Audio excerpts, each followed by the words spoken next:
Со мной случилось нечто, что перевернуло мою жизнь и представление о реальности, и я расскажу тебе эту историю. Я работаю трубочистом. Однажды нас вызвал мужик. Его жена и сын жаловались. По ночам кто-то стучит в стену туалета. Сперва подумали на соседей, но те были в отъезде. Мужик сам простучал стену и понял, звук идет из вентиляции.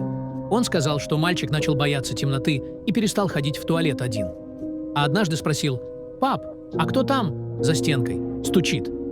Если думаешь, что это просто странный случай, ты ошибаешься. Самое страшное только начинается. Я взял ключ от чердака, расписался в журнале и полез на крышу